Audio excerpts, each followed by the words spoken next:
With week one of the 2023 NFL preseason in the books, who were the standouts? Offensive, defensive, it doesn't matter who came to play in week one. We're going to tell you next on the Locked On NFL Draft Podcast. You are Locked On NFL Draft, your daily podcast covering the NFL Draft. Part of the Locked On Podcast Network, your team every day.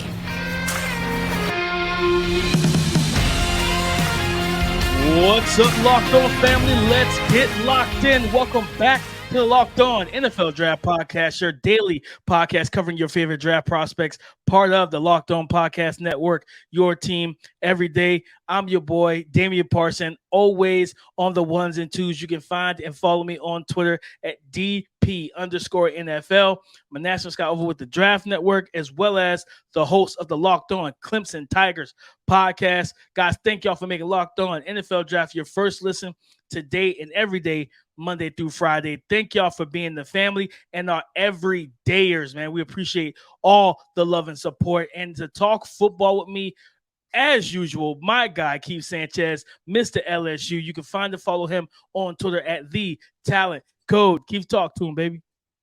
What's up, Locked On family? This is Keith Sanchez, senior draft analyst with the Draft Network, man. In 2019 national champ with those LSU Tigers, man. So you know you're getting a whole lot of champ talk over here, man. But you know why we're here, right? Myself, Damian Parsons, we are here to bring you that championship level content surrounding the NFL Draft 24/7, 365, man. And we're into preseason, man. We're preseason. We had a full week one, DP. Last week we did our pick'ems, right? And I'm gonna be honest, DP, I did pretty good on our pick'ems. Like I hit a couple home runs out there, man. But now it's time to talk about the individual performances, right? Who came, who balled out. So today we have our episodes, right? We're going to talk about the standout players, right? Then we're bringing back a segment, a little blast from the past. We bringing back Dame Dudes, where I put Dame on the hot seat, man. Throw some names at him, rapid fire, and see if they make it in the club of Dame's Dudes, man. And then we're going to finish this thing up with the game ball. So DP, let's kick this thing off, man. I'm going to toss it right to you, man. Who was a standout player for you for week one of the preseason? Man, I got to go to Thursday night. New England Patriots defensive lineman, edge rusher Keon White. You know, that was a Dame's dude. I was one of the first people really. When I watched this tape, I went, man, listen, you talking about doing a deep dive. I went back to his tape at Old Dominion. You know what I mean? Before he transferred to Georgia Tech, just to get a feel for what this young man was at that level and then what he became at Georgia Tech. And you talking about CJ Stroud being under pressure all game. He was one of the main ones. Like, you know what I'm saying? Just being able to work the edges, playing the run. He did everything, Keith. Like, guys, I'm telling you, impact player. And for a guy that, you know, he's around 280, 290, talking about two gap and handling double teams in the run game at the point of attack, rushing the passer, winning inside track, being when they left them unblocked, being able to track and trace down CJ Stroud when he's on the move. Like you just see just so much untapped potential, and then he's got the perfect coach to get it out of him and Bill Belichick. So you're talking about an impact day one performance. Keon White, man, he was one of my standouts. Yeah, no, he definitely balled out, man. And it felt like the commentators, when you watched the game live, right, they talked about him probably every other play. He was doing something. And you just, when he got drafted to the New England Patriots, you said, ooh, I like that, right?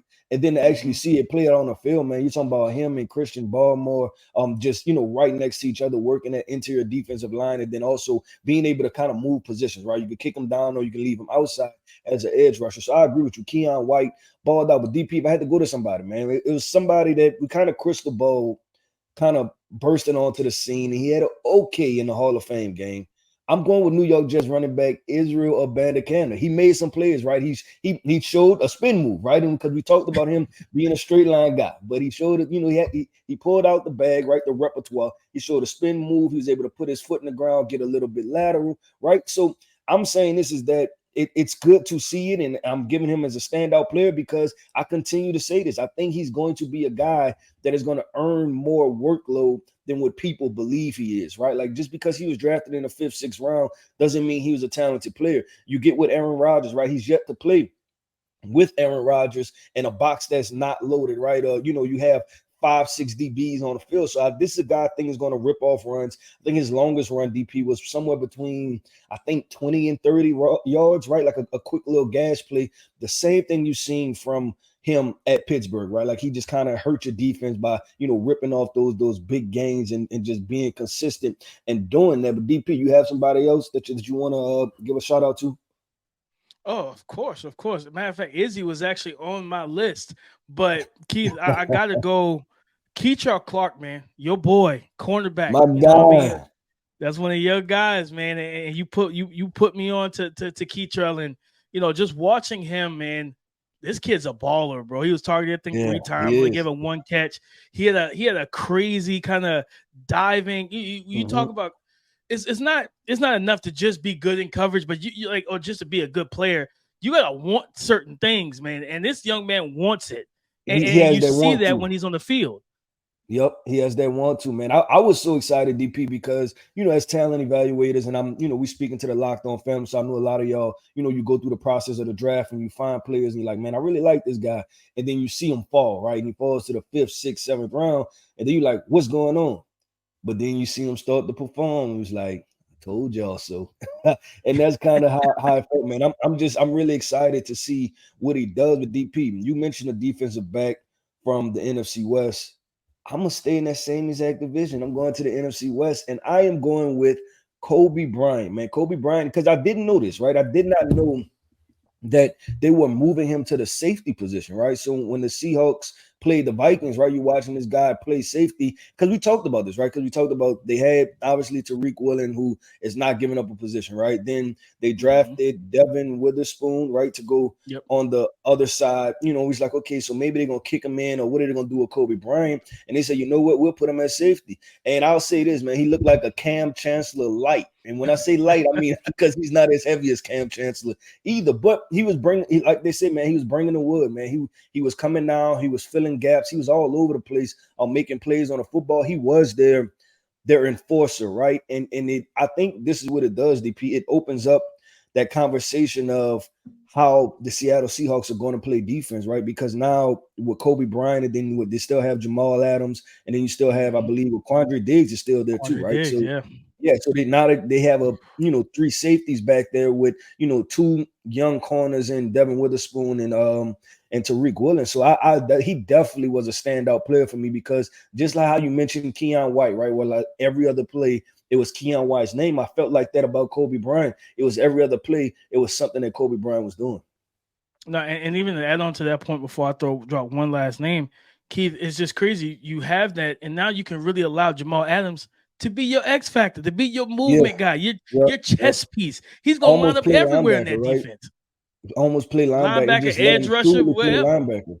Yeah, and then they brought back Bobby Wagner also. So, like him playing linebacker. So this thing is, I think the Seattle Seahawks defense is going to, really fill out.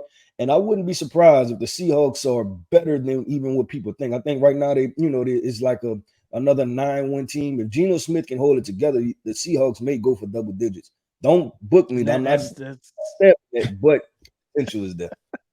No, well, we still got a couple weeks before we start previewing. But I want to drop DTR name Dorian Thompson-Robinson one more time. Have to. He has been preseason MVP, not just standout player. He has been MVP 17 of the preseason. Of 21, 81% completion, 184 yards, 2 more touchdowns through the air, man. I gotta say it, Keith.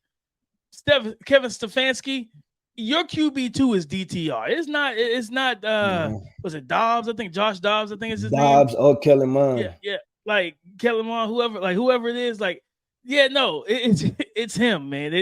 That's your QB, that's your QB2, man. It's DTR. The confidence he's throwing the ball with, the arm talent, just a poise in the pocket. He's doing it all, man. So listen, you got what? He's played in the Hall of Fame game. He played this week. He shined at both. You got a game next week. I'm just saying, man. Like he just looked so confident, man. Like you're watching him the same, like you're watching him and you're just looking at simple stuff, right? Slant flat combination. You know what I'm saying? Being able to read it. You know what I'm saying? Linebacker came up, boom, throw the football. Like he looks confident and he looks like a grown man. And that's why, when I talk about the quarterback position, right, I always talk about their mental, you know what I'm saying? And like their presence and if they're nervous and just how they approach certain things, man. And I'm gonna definitely get into deep dives of this on the Watch the Film Discord that I'm, starting up. So make sure y'all tap into that. But we definitely gonna, just with DTR, man, he's balling out. And we talked about it. We like, man, this could be a really good situation. And he's definitely taking off. But DP, talking about taking off, man, we about to take this podcast off because we about to jump into Dame's dudes. I told you, blast from the past. We are bringing it back, man. We're bringing it back. I get to put DP on a hot spot, man, about a couple guys that performed in week 1 to see if they made it into Dame's dudes club or not. So coming up next, man, we get into the segment Dame's dude. Make sure y'all stay tuned. Our partners at eBay Motors have teamed up with Locked On Fantasy Football host Vinny Iyer to bring you some of the best fantasy picks each week, all season long. Whether you're prepping for a draft or scouting the waiver wire, every week we're going to provide you players that are guaranteed to fit on your roster. So with draft prep underway for the up-and-coming season, let's see who Vinny has picked out for us on this week's eBay's Guaranteed Fit Fantasy Picks of the Week. If you're looking for a safe quarterback to take as a starter late after you wait at the position, then you can ride with Seahawks Geno Smith, who was the biggest surprise fantasy QB in 2022. Smith took advantage of a great system under Shane Waldron and was a perfect fit with top wideouts like DK Metcalf and Tyler Lockett. Smith is back with Waldron and now has rookie dynamo Jackson Smith-Njigba too, and he's now established as a solid option. Vinny Iyer from Locked On Fantasy Football is going to help you win your fantasy championship.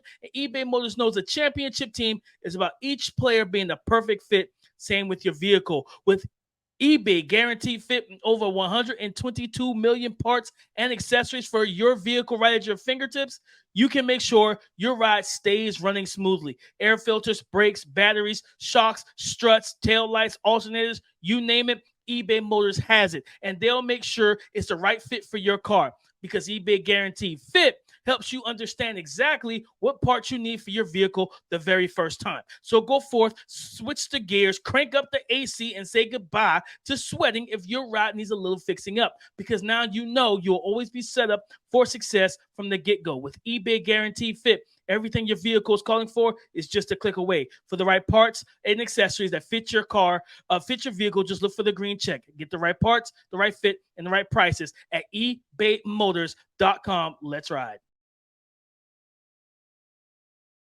Dame's dudes, Keith. We brought it back, and we're gonna bring this thing back every single week. And I'm gonna have the chance to say whether or not whoever performed that you have listed, whether or not they made the club. I'm gonna give them the stamp, or they're just gonna have to, get out of line. So it's just we're gonna go through that right now. We're gonna start this thing off. Start at the very top, man. I don't have. I'm about to pull up the stats, DP, but I want to ask you. We're gonna start with Bryce Young. Week 1, they played, right? They played football. It was week 1. I want to know, how do you feel about Bryce Young? Is he a Dame's dude? Are you in on him? Are you still attached to it? Or how you feeling? Should Panthers fans be nervous, DP? Bryce Young is still he's a Dame's dude, right? Now his performance, he was like 4 of 6, 24 yards or something like that. He wasn't overly impressive.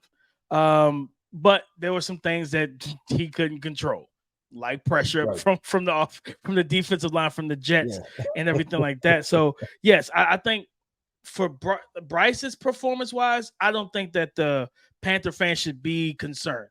Right now, the variables he can't control. Okay, yeah, you could be a little bit concerned. That's more so the interior offensive line and how can they keep it together to keep him upright and keep him comfortable. That's where the concern should come in at just right now. But, he got the ball out quick. He distributed. He looked like Bryce for the most part when he had some time. Hey, I don't mind that. Okay, this one, I'm about to throw a curveball at you, DP. Dame's dudes, man. We'll see if you're being aggressive. I'm going with New York Jets quarterback Zach Wilson, the gunslinger, baby, Mr. Efficiency himself, man. He played well in his past preseason game. I'm trying to see DP. How do you feel about him? Is he creeping up to being a Dame's dude to where you like, you know what, I'm in on it in this situation, or you still like, you know what, I'm hesitant. I'm not buying in on this right now.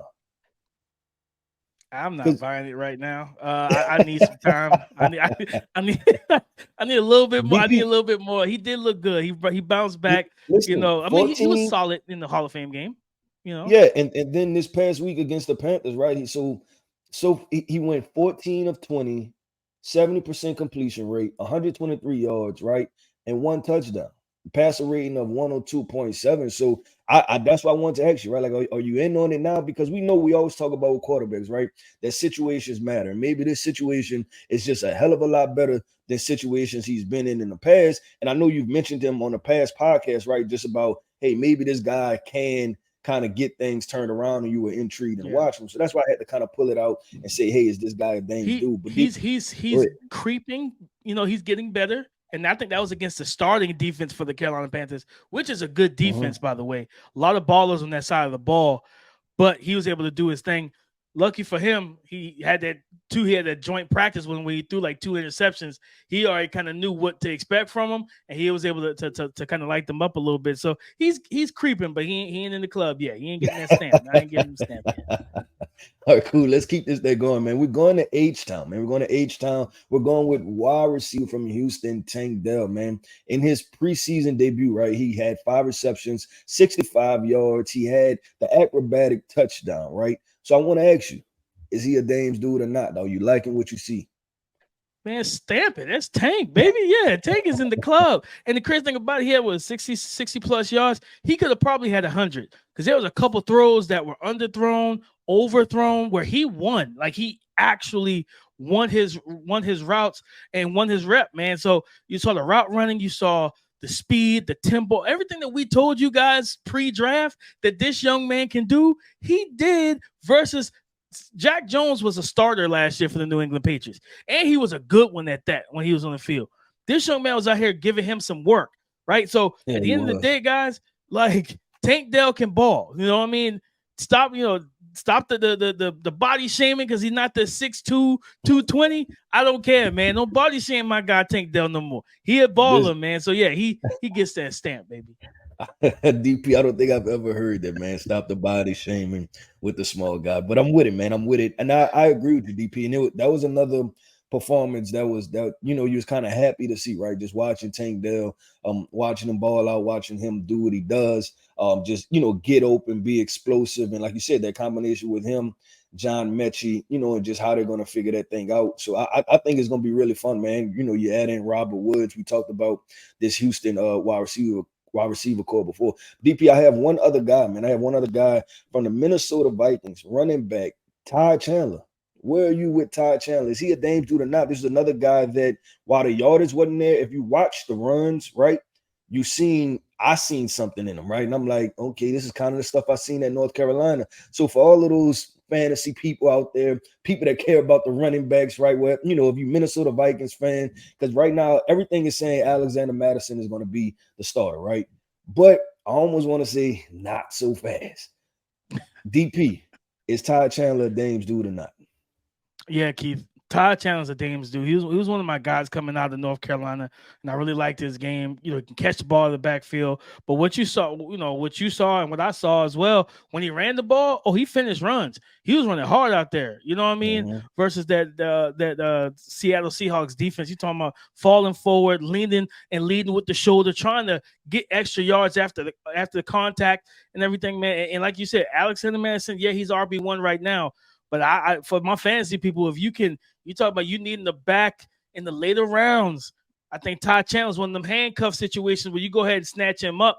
Even if you draft Alexander Mattison, I would handcuff him by getting Ty Chandler because I think that he's gonna start to eat into those touches, into that snap share because of the fact that he can catch the ball in the backfield from all out of the backfield. They lined him up in North Carolina in the slot, different things like that. He's fast. And he showed that he's willing to accept the physicality and the aggression of the NFL of running the ball. I like what I saw from him. He gets that stamp. He can come into the club anytime. DP, look, I said that was the last one. I had one more. I have an honorary guy I have to bring up to see where we at with him. And I'm gonna read off the stats first, man. I'm gonna say he has 7 completions on 12 attempts, 58% completion percentage, 67 yards, 1 interception, no touchdowns. We are talking about the number 4 overall pick, Anthony Richardson. DP, talk to the people, man. Where are you with this, man? Where are you with Anthony Richardson? The performance, is he still a Dames dude? Are you still all in on him? Where are you? The people want to know. They have to know. They need to know. And man, A-Rich is in VIP. Like, you know what I'm saying? A-Rich in VIP, dog. Like, A-Rich get whatever bottles he asks for. He ain't even got to put no card on the table, nothing. It's all on the house for A-Rich. Nah, seriously though, like A-Rich, and I went through the film, and I have a film breakdown coming up later today on my YouTube channel, The Scouting Room. And I lie to you not, Keith, I was impressed. Like the interception, like that was the first thing I watched, and there's so much context missing from that interception. Like it's so much that went wrong on that play. So boom, got that out the way, right? It's like, all right, cool. I got my, just like shooting at the gym. I got my brick out the way. Now I'm trying to splash everything else. And you saw that bad play, and then you just saw him be able to dissect the defense, quickly identify coverages, find his outlets and his receivers, the arm talent. And 67 yards. He should have had another 40 plus a touchdown on top of that, but Alec Pierce couldn't keep control of the ball through the ground. Whoa. And it's that was a dime. On the Alec Pierce slander. That's my dude. I like Alec Pierce. I like Alec Pierce. But that was an absolute dime on a corner route. You talking about easy, just flick of the wrist. Just, man, it was a beautiful throw. And like I said, shout out to, I think it was Kenny Moore in coverage, getting his body weight to kind of try and jar the ball loose. But yeah, A-Rich, man, I know people are like, oh man, that interception, forget that. Keep watching the film and you'll see the impressive things that you want to see from a guy that we all say needed his reps. Gardner Minshew, you cool, brother. But QB1 is A-Rich. And there we have it, people. Everybody cannot make it into the club, man. Everybody cannot make it to be one of Dame's dudes, man. I am glad we brought that segment back, man. We'll definitely be back with it next week after week 2 of preseason, right? And then we'll have a bunch of starters playing, so we'll be able to apply some more pressure, right, to the starters and who's in the club, who's not in the club. With DP, let's keep this thing moving, right, man? We said we had 3 segments, and we on segment 3, and that is the game ball, right? We are handing out the game ball to the best performer of guys that we feel like put on the best performance, right? When we're talking about week 1 of the preseason. So coming up next, man, we're getting into our game ball segment. Make sure to stay tuned.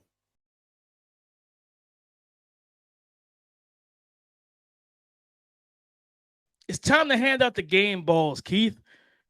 Talking about the people or group, right? If it's a cornerback group, O-line, some receiver, don't matter. Who is getting Coach K's game ball of week 1 of the preseason? This is the combination. This is a combination of Eric Bieniemy and Sam Howell.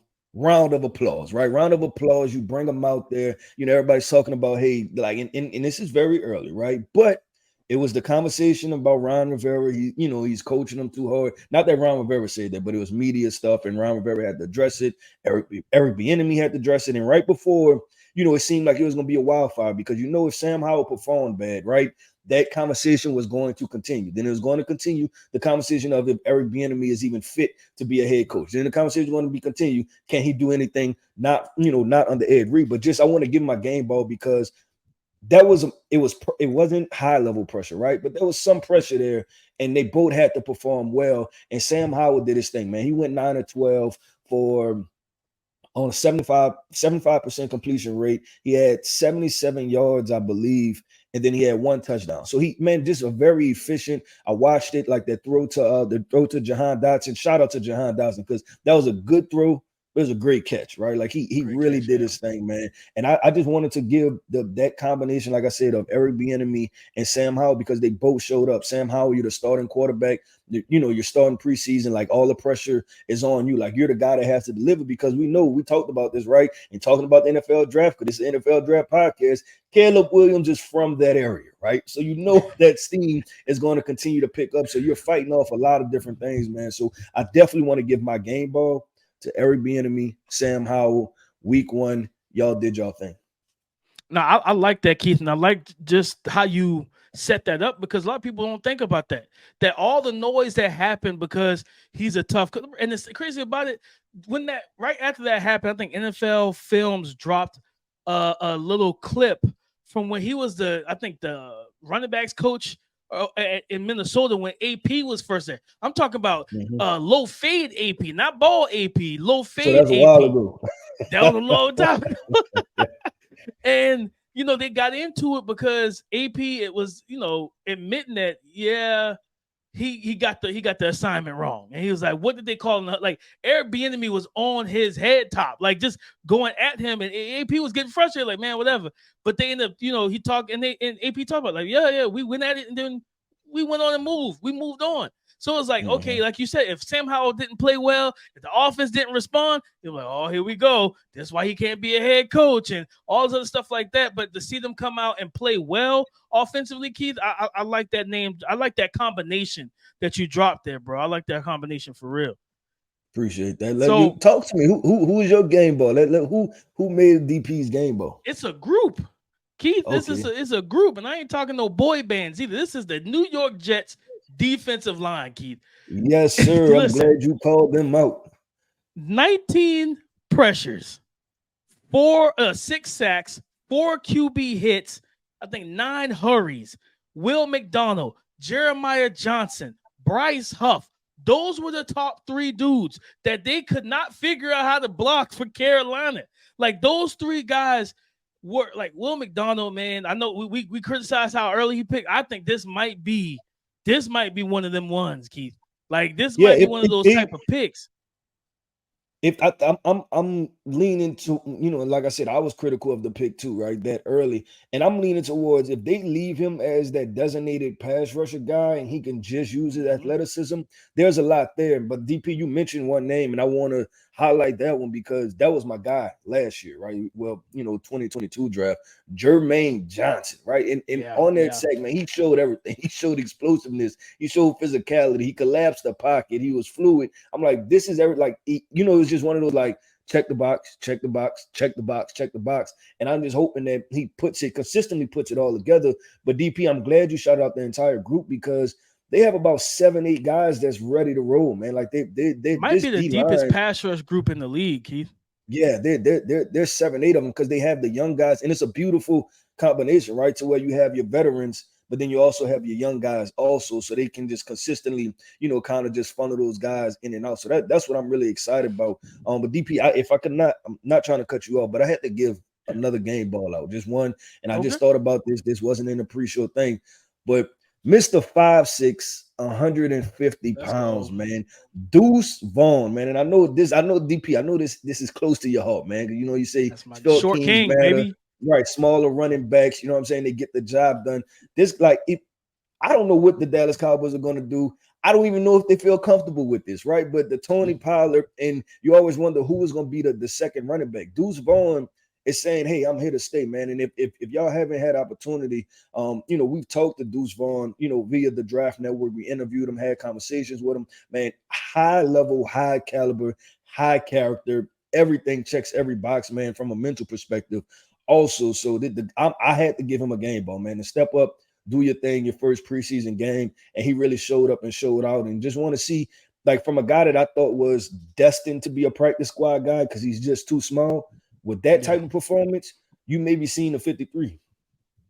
No, I think it's a strong chance of that, Keith. I think the main thing, I think he can help him out on special teams as a returner, right? And the funny thing about it, Keith, we always invoke this name for smaller, shifty, quick running backs, Darren Sproles. I think if anybody has a chance of actually living up to that type of threshold and being the next, type of Darren Sproles, Muggsy Bogues-esque, small, explosive player in a big man's league, I think that could be Deuce Vaughn, man. I really enjoyed what he looked like he was back at K-State. It didn't look like he was a professional, like, you know what I mean? Like, he just like he was out there balling. No, he definitely did, man. I was definitely excited, definitely happy for him, his family. His story is definitely, out there with his father being a NFL scout for the Dallas Cowboys. So, man, it's just a cool situation all the way around. But DP, that wraps up this episode, man. The preview of week 1 of the preseason, man. We had fun, man. We talked about our standout players. We brought back the segment of Dames, dude. You know, that's one of my favorite segments to do, to put you on the hot seat, see which way we go. And then we handed out our game ball. Like we said, man, we in the preseason, but me and DP, we're getting this thing started, man. We're starting to turn this thing over, getting to regular season mode. We have a couple weeks left before we tap into that NFL regular season, college football, right? So we'll be able to talk NFL draft stuff. It's less than a month away. I think we are 3 weeks, maybe less than 21 days away from the kickoff of college football, man. So thank y'all. Shout out to our everydayers, man. Make sure y'all stay tapped in with us because we are just getting this thing started. Oh, yeah, just getting it started, guys. Listen, go subscribe and follow for free on YouTube, wherever you listen to podcasts. You get the latest episode as soon as it is available. Thank y'all for making Locked On NFL Draft your first listen today and every day, Monday through Friday. We appreciate all the love. Like he says, thank you for being the everydayers. Listen, in terms of Twitter, you can find and follow me, Damian Parson, at DP_NFL.